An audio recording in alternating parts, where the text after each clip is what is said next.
Hey everybody, I know the other day I was kind of a little upset that the cows got into the garden. And again, we don't make this super secure.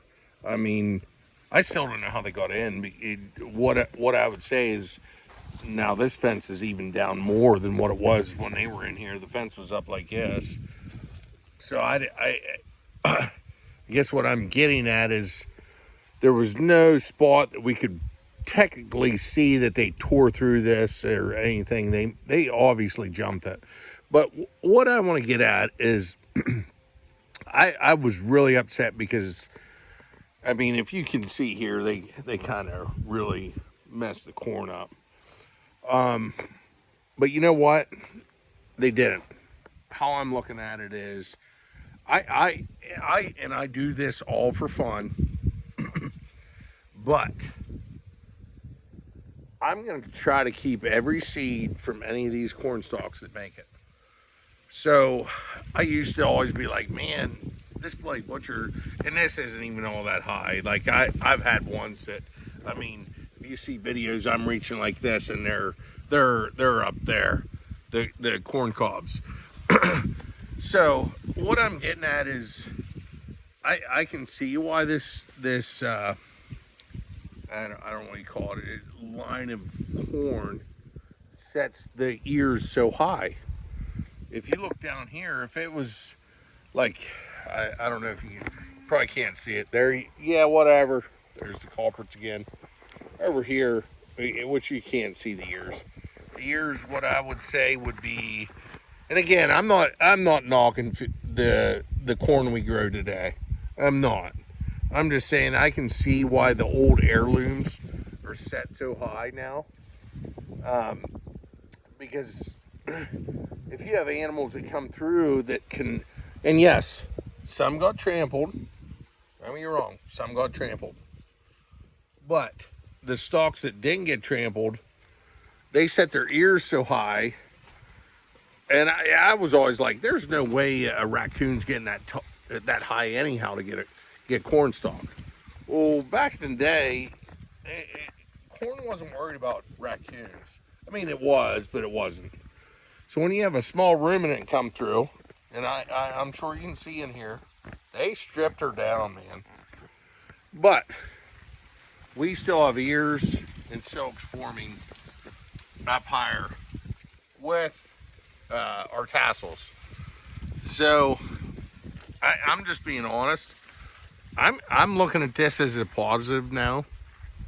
I'm going to keep every seed, or I shouldn't say every seed. I still have some selection criteria that I'll go through, which is like roots, if they lodge and fall over, color, stuff like that. But I think we have 44 plants still here. So anything that meets that, I am keeping every seed. And again, it's for me, for fun.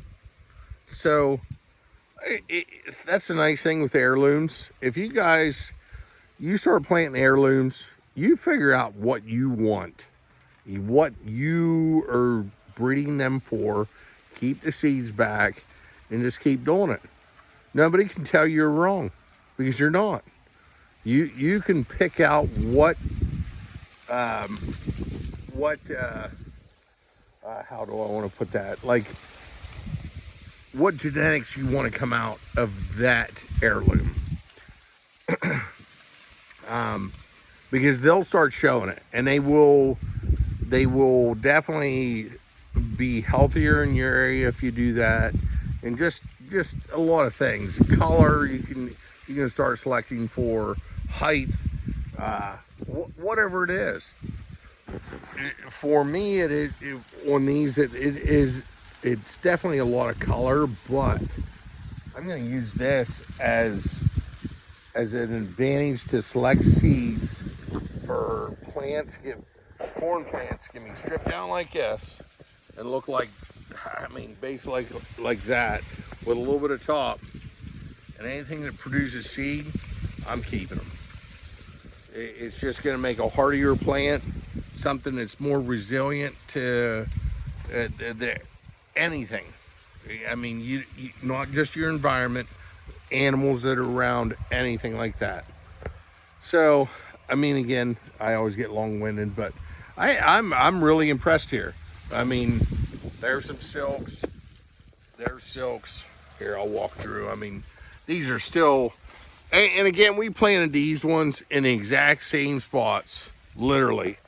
So we have, it's not geotech, it's garden fabric that we cut squares out a year ago. And this is where the exact spot that we planted corn last year. And we planted this corn in the exact same spot. And so that's 2 years of corn with no fertilizer, zero. And sorry for the boards. That was when we get windy in here, and that was trying to keep our garden fabric down so it was just not blown away. And I should say that's the other thing. This corn's pretty tall, and we're always windy here. Like, this is actually a calm day. So normally, typically, anything that starts leaning like that, I cut off and do not let it go to tassels so that I don't keep those genetics. This year, just because the cows got in here, I'm not going to touch anything. Anything that made it through this, I'm going to keep the genetics. So, again, maybe I'm a weirdo, but it's fun. I mean, honestly, you can do it with tomatoes. You can do it with squash, corn, anything. And it's just interesting to watch how you can change that crop within a few years, and how much more productive it can become within a few years. And again, I'm getting long-winded here, guys, so I don't want to keep you any longer. But again, here's some silks. I'm pretty excited. So again, when life gives you lemons, make lemonade, man. All right, I'll talk to you later.